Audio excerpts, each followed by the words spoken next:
Vamos abrir nossas Bíblias, por favor, no livro de Isaías, capítulo 6. De 1 ao 8.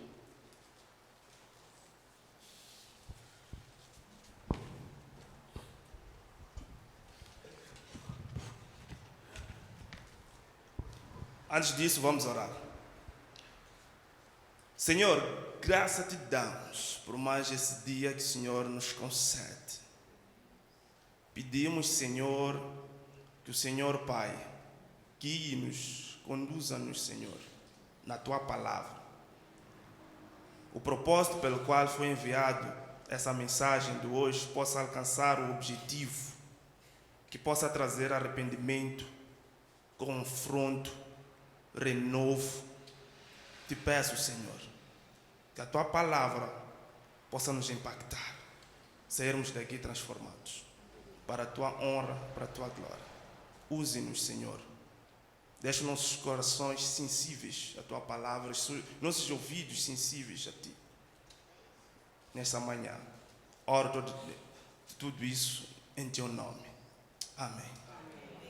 A palavra de Deus vai dizer isso, o seguinte: no ano da morte do rei Uzias, eu vi o Senhor assentado sobre um alto e sublime trono, e as abas das suas vestes enchiam o templo. Serafins estavam por cima dele, cada um tinha 6 asas, com 2 cobriam o rosto, com 2 cobriam os seus pés, e com 2 voavam. E clamavam uns para os outros, dizendo: Santo, Santo, Santo é o Senhor dos exércitos. Toda a terra está cheia da sua glória. As bases do limiar se moveram à voz do que clamava, e a casa se encheu de fumaça. Então disse eu: ai de mim, estou perdido, porque sou homem de lábios impuros. Habito no meio de um povo de impuros lábios, e os meus olhos viram o Rei, o Senhor dos exércitos. Então um dos serafins voou para mim, trazendo na mão uma brasa viva que tirara do altar com uma tenaz. Com a brasa, tocou a minha boca e disse: eis que ela tocou os teus lábios, e a tua iniquidade foi tirada, e perdoado o teu pecado. Depois disso, ouvi a voz do Senhor que dizia: a quem enviarei? A quem há de ir por nós? Disse eu: eis-me aqui, envia-me a mim. Amém. Meus irmãos, quem serve? Levanta a mão. Amém. Deus é aquele que nos chama para servir. Deus é aquele que nos chama para servir, para a sua glória. Só que é interessante, meus irmãos, que Deus nos chama para servir, mas antes que a gente fale como Isaías, eis-me aqui, Deus é aquele que trabalha nos nossos corações para eliminar algumas barreiras que poderiam atrapalhar o nosso ministério. Em casa, com a família, na igreja, talvez missões transculturais, missões nacionais. Então Deus é aquele que vai trabalhar nos nossos corações. Não foi diferente aqui com Isaías. Isaías é aquele que, nesse contexto, ele está em luto. Isaías é aquele que está num momento político muito crítico da época dele, onde um grande rei Uzias, aquele que reinou aproximadamente 50 anos, e ele teve um reinado bom, de prosperidade, porém esse tempo estava se esgotando já. Um grande rei morreu, e se levanta um outro rei que estava a começar várias campanhas. Esse rei assírio, que se levantou para tomar as cidades próximas, vizinhas ali, na Ásia Ocidental.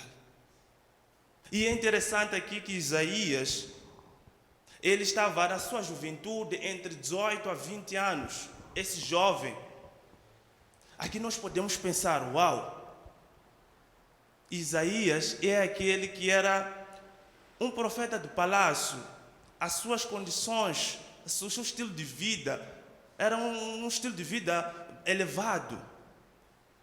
Isaías vendo aquela situação de crise financeira, crise política, luto, dor e crise pessoal dele, ele fica desesperado.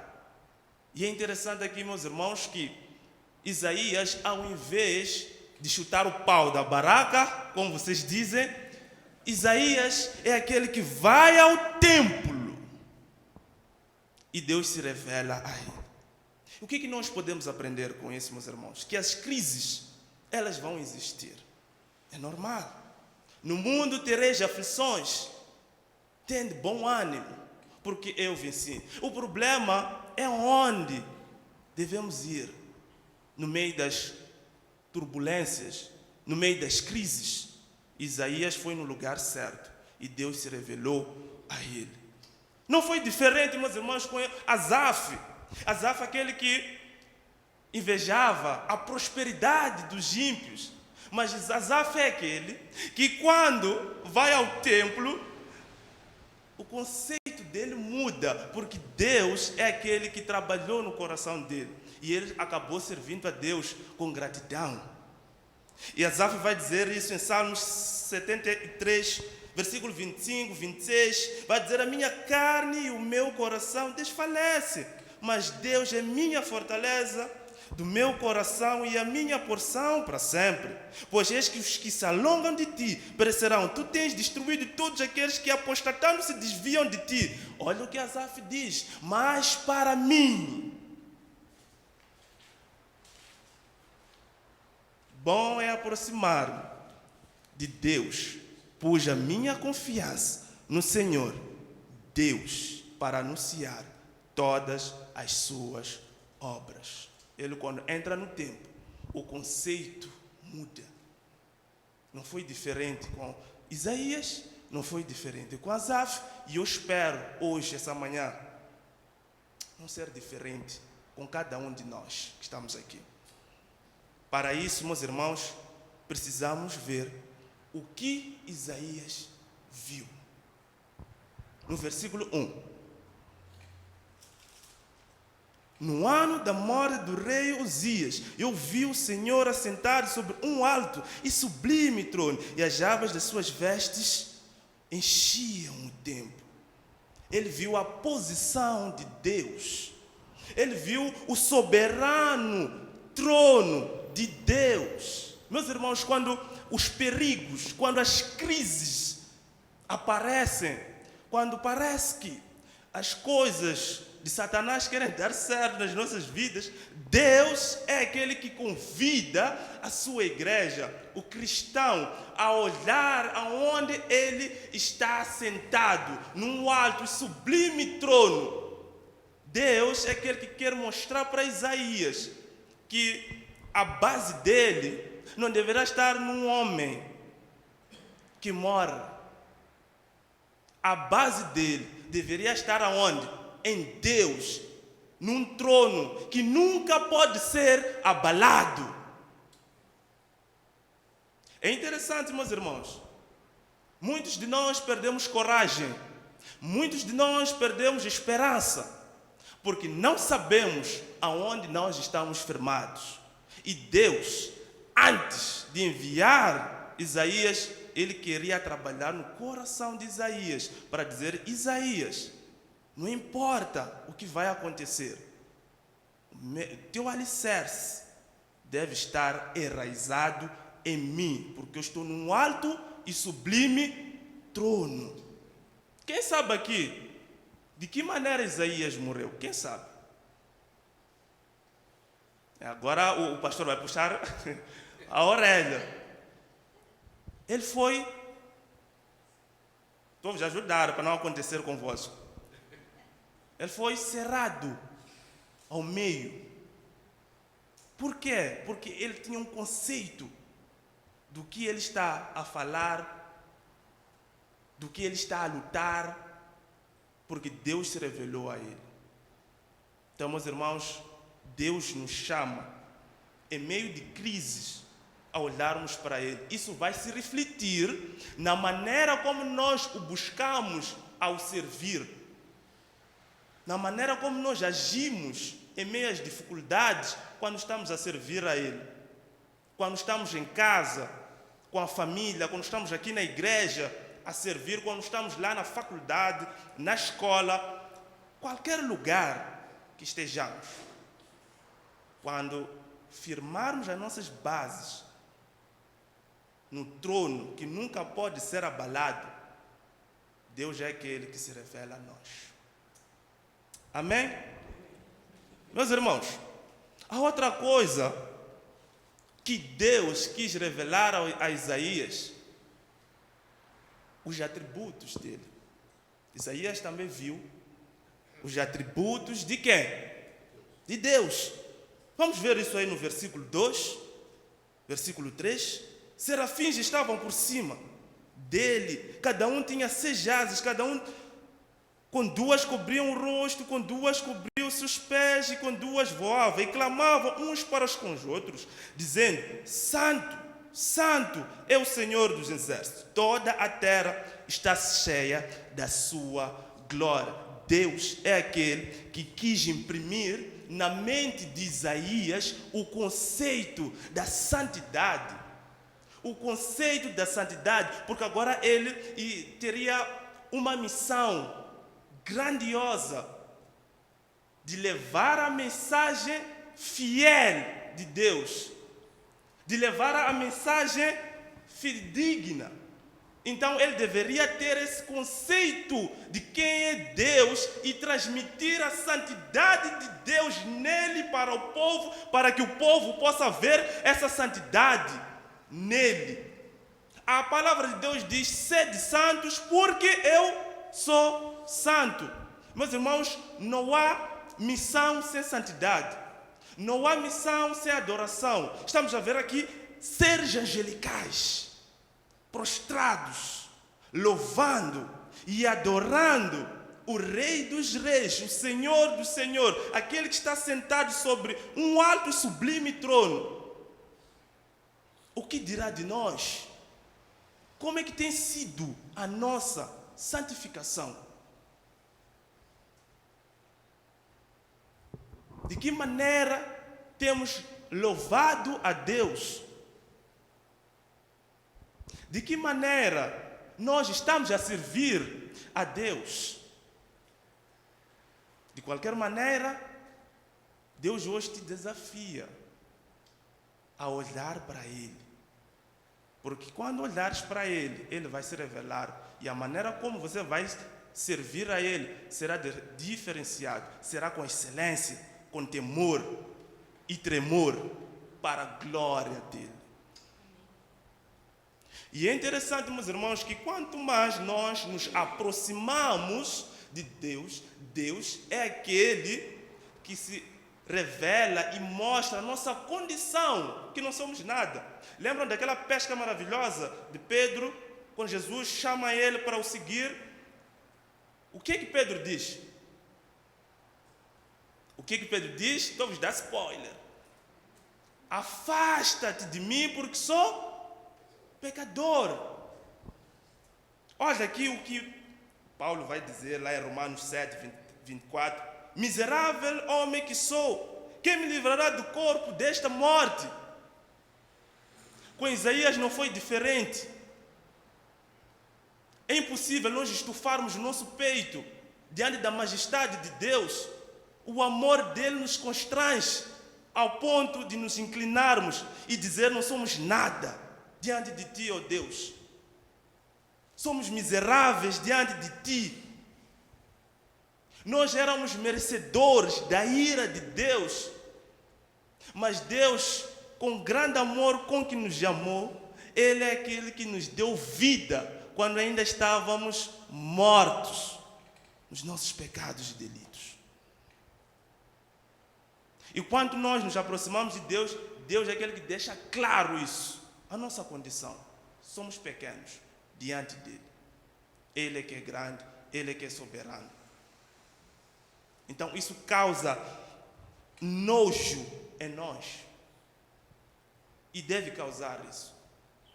Porque daí é onde vem arrependimento. Daí é onde vem a salvação. Deve causar. Por isso aqui, precisamos sentir o que Isaías sentiu, meus irmãos. O que Isaías sentiu? A sua própria condição. Por isso que ele vai dizer aqui: ai de mim, porque sou homem de lábios impuros, habito no meio de povo de impuros lábios, e os meus olhos viram um rei. Meus irmãos, Isaías é aquele que, no capítulo 5 do mesmo livro, ele distribuía vários ais para os outros da época dele. Ele se achava na média, talvez orgulhoso, mas ele é aquele que, quando chega na presença de Deus, Deus se revela a ele. E ele vê a sua condição. Ele vai dizer: ó, eu não sou diferente, eu sou igual. Ai de mim. Um termo de juízo, de prestações de contas. Ai de mim. Por isso que Paulo vai dizer: ai de mim também, se eu não pregar o Evangelho. Deus é aquele que nos incumbe uma missão, e também nessa missão põe uma responsabilidade em nós. Ai de ti, meu irmão, se não pregares o Evangelho. Ai de ti, se não viveres uma vida de santificação. Ai de ti, não te curvares a Ele. Ai de ti. Tua geração, essa era a geração de Isaías, mas eu acho que não mudou muita coisa, se não grande coisa, né? Como é que está a sua geração aqui em São Paulo? O que é que te diferencia dessa geração? Graças a Deus, temos Cristo em nós. Cristo já resolveu a nossa culpa. É aquele que no madeiro resolveu isso, quitando toda a dívida. Por isso que o nome de Satanás é acusador, né? O que pode te acusar no ministério que você precisa entregar a Deus? Talvez falta de perdão, raiva, rancor, porque a acusação virá se teu coração não está livre e aberto para que Deus se revele a ti. Terá acusação. Então Deus te chama hoje a entregar todo o teu ser a Ele. Amém, meus irmãos? Deus te chama para isso hoje. Ai de ti. E Ele é aquele que vai dizer: os meus olhos viram o Rei dos reis, que é Jesus, o Senhor dos exércitos, aquele que peleja por nós, aquele que luta por nós. Os cantamos aquele louvor de minhas guerras. Elas só são possíveis porque alguém já lutou por nós. Nós só devemos descansar e confiar. E para descansar e confiar, devemos saber quem está no trono, quem Ele é, quem nós somos. Aí descansaremos à vontade. Descansaremos na sua graça. Amém, meus irmãos? Ai de nós. Graças a Deus, aqui Isaías vai experimentar algo extraordinário. Nos próximos versículos 6 e 7, um milagre. Ele sentiu a sua própria purificação. Porque aqui vai dizer, no versículo 6, então um dos serafins voou para mim, trazendo na mão uma brasa viva que tirara do altar com uma tenaz. Com a brasa tocou a minha boca e disse: eis que ela tocou os teus lábios, e a tua iniquidade foi tirada e perdoado o teu pecado. Então, um desespero. Afinal, eles são assim. Conforme Paulo vai dizer que vai me livrar do corpo desta morte, Deus disse: não te preocupe, teu pecado está perdoado. Teu pecado está perdoado. Ele vai ter uma experiência com o Espírito Santo, vai ter uma experiência com a purificação. Ele sente isso. E para nós servirmos, devemos sentir isso, meus irmãos. Que eu fui perdoado. Que eu estou a lutar nessa vida, confiante em Cristo. Estou a ter uma vida de santificação. E isso vai se refletir, meus irmãos, na maneira como você serve no campo. Quando eu digo no campo, não estou me referindo apenas daquele campo missionário. Não. Quando você sai daqui, na rua, na tua casa, até quando entras aqui, pode ser um campo. E se não tiveres uma vida de santificação, de santidade, será bem complicado. Aqui, Deus é aquele que dá um detalhe do que Deus fez para Isaías. Tocou-lhe a boca. A Bíblia vai dizer que a boca fala do que está cheio, o quê? No coração. Talvez ali podemos aqui dizer que ele falava palavrão, mas também podemos dizer que ele poderia ser fofoqueiro, porque tocou-lhe na boca. Poderíamos dizer também que é aquele que falava acusações contra os outros. Aqui tudo que ele tirava da boca dele, conforme a Bíblia diz, que a nossa boca é como um sepulcro aberto. E Deus é aquele que toca a ele. Quantos de nós precisamos desse toque? Para que o nosso coração, a nossa boca, fale o que glorifique a Deus. Quantos de nós precisamos desse toque, meus irmãos? Hoje é um dia de dizer: Deus, eis-me aqui para esse toque. Eis-me aqui para esse toque. No final, para finalizarmos, precisamos dizer o que Isaías disse. Precisamos dizer, meus irmãos, o que Isaías disse. Diante do desespero, Isaías, naquela idade ali, ele já queria, talvez, fazer o vestibulário, exame de admissão, talvez, para o nosso contexto aqui. Não, ele queria decidir sobre a vida dele. E é aquele que entra no templo, Deus revela quem ele é, ele vê a situação do povo dele, da geração dele. Ali começaria uma grande luta e grande deportação de grandes segmentos de israelitas para o exílio. Então ele estava a ver para o futuro. Diante daquilo ali, ele ouve uma voz: a quem enviarei? Deus é aquele que não força ninguém, mas Deus é aquele que capacita para que nós estejamos sensíveis a Ele, porque Ele sabe que já fez a obra dele. Como nós, seres humanos, somos lentos, né? Deus é aquele que vai fazer isso aqui. Acorda, estou a falar contigo mesmo, parece uma pegadinha. Isaías, quem enviarei, cara? Quem enviarei? E ele vê aquilo, não tem como, Senhor. Eis-me aqui. Faz de mim o que quiseres. Porque Tu és soberano. Tu és santo. Tu és rei. O Senhor dos exércitos. O Senhor é o purificador. O Senhor é salvador. Eu não quero levar a minha salvação pôr no bolso. Ele olhou primeiro para Deus. Olhou para Ele. E agora olhou para fora. Quantos de nós fazemos isso? Ou poderíamos fazer isso? Deus nos chama a sermos flexíveis à agenda dele. Amém, meus irmãos? Amém. Devemos dizer: eis-me aqui. Envia a mim. Porque o problema, às vezes, agora tem aquele comodismo, né? Aleluia, amém. Eis-me aqui, Senhor. Mas e o envia-me a mim? Cadê tua responsabilidade? Muito.